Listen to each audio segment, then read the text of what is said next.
اعوذ باللہ من الشیطان الرجیم بسم اللہ الرحمن الرحیم وما اصابکم یوم التقى الجمعان فبإذن اللہ وليعلم المؤمنین وليعلم الذین نافقوا وقیل لهم تعالوا قاتلوا في سبیل اللہ أو ادفعوا قالوا لو نعلم قتالا لاتبعناكم هم للكفر يومئذ أقرب منهم للإيمان يقولون بأفواههم ما ليس في قلوبهم والله أعلم بما يكتمون الذين قالوا لإخوانهم وقعدوا لو أطاعونا ما قتلوا قل فادرءوا عن أنفسكم الموت إن كنتم صادقين ولا تحسبن الذين قتلوا في سبيل الله أمواتا بل أحياء عند ربهم يرزقون فرحين بما آتاهم الله من فضله ويستبشرون بالذين لم يلحقوا بهم من خلفهم ألا خوف عليهم ولا هم يحزنون يستبشرون بنعمة من الله وفضل وأن الله لا يضيع أجر المؤمنين۔ ان آیات کا ترجمہ یہ ہے، جب تمہیں ایک ایسی مصیبت پہنچی جس سے دگنی تم دشمن کو پہنچا چکے تھے، تو کیا تم ایسے موقع پر یہ کہتے ہو کہ یہ مصیبت کہاں سے آ گئی؟ کہہ دو کہ یہ خود تمہاری طرف سے آئی ہے، بے شک اللہ ہر چیز پر قادر ہے۔ اور تمہیں جو مصیبت اس دن پہنچی جب دونوں لشکر ٹکرائے تھے، وہ اللہ کے حکم سے پہنچی تاکہ وہ مومنوں کو بھی پرکھ کر دیکھ لے اور منافقین کو بھی دیکھ لے۔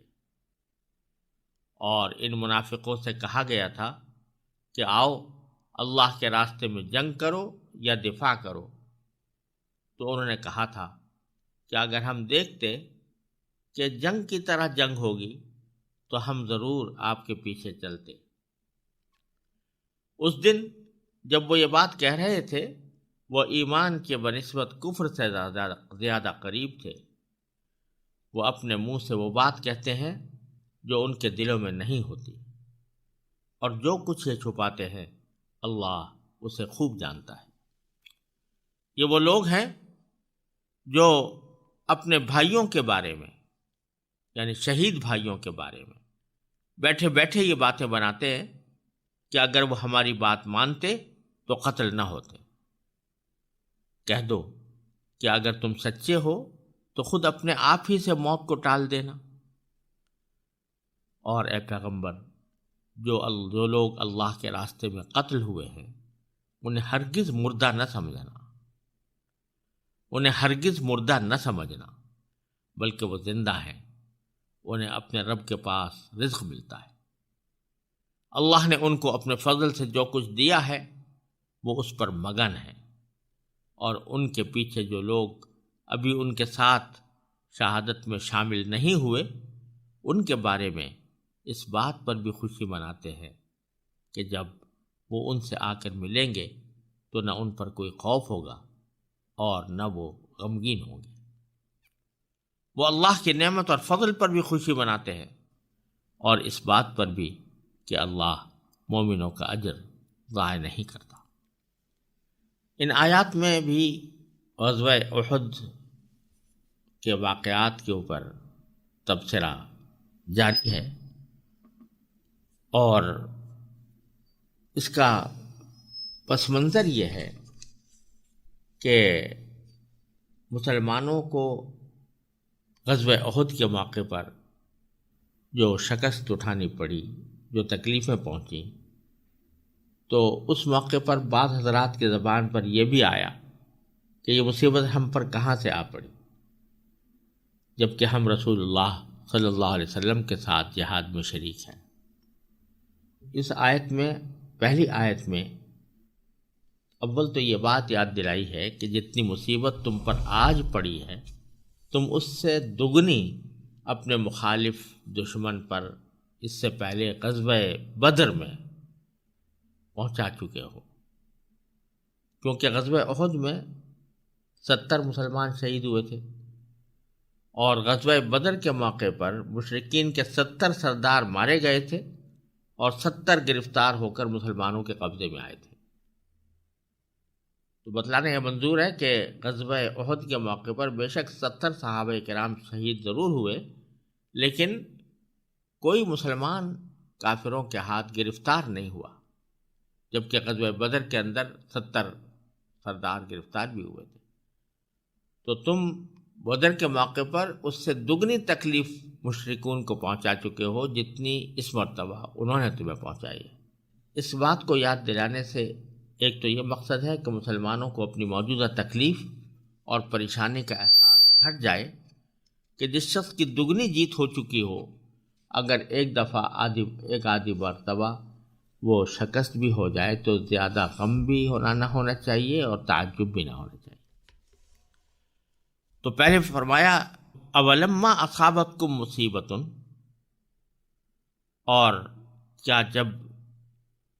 تمہیں ایک ایسی مصیبت پہنچی قد اصبتم مثلیہا، جس سے دگنی تم دشمن کو پہنچا چکے تھے،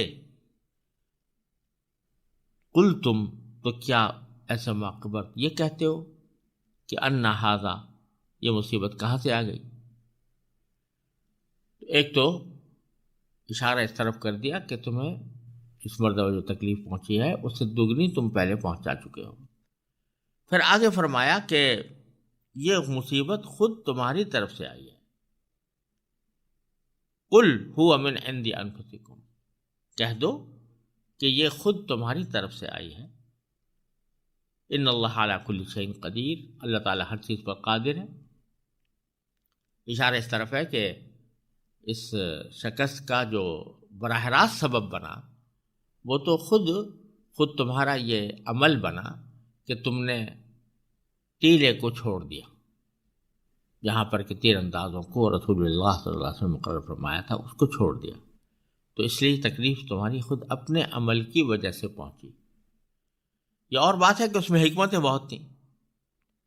اور وہ ان حکمتوں کا آگے جا کر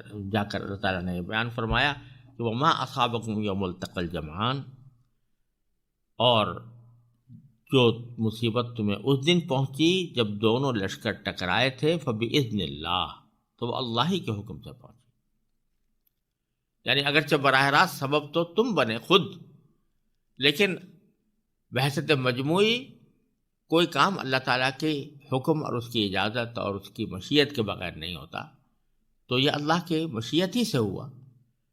اور اس میں حکمت یہ تھی کہ وَلِيَعْلَمَ الْمُؤْمِنِينَ، تاکہ اللہ تبارک و تعالیٰ مومنوں کو بھی پرکھ کر دیکھ لے،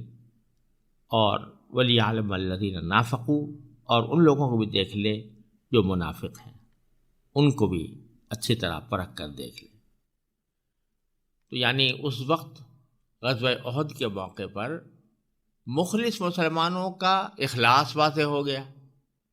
اور منافقین کا نفاق واضح ہو گیا کہ وہ ذرا سی تکلیف برداشت کرنے کے پوزیشن میں نہیں تھے، کیونکہ دل میں ایمان ہی نہیں تھا، اس واسطے وہ جنگ کی تکلیفوں سے گھبرا کر الگ ہو گئے تھے۔ اسی کا ذکر اللہ تعالیٰ نے فرمایا وَقِيلَ لَهُمْ تَعَالَوْا قَاتِلُوا فِي سَبِيلِ اللَّهِ، ان سے کہا گیا تھا یعنی منافقین سے کہ آؤ اللہ کے راستے میں جنگ کرو، اب ادفعوا، یا دفاع کرو۔ تو جواب میں انہوں نے کہا تھا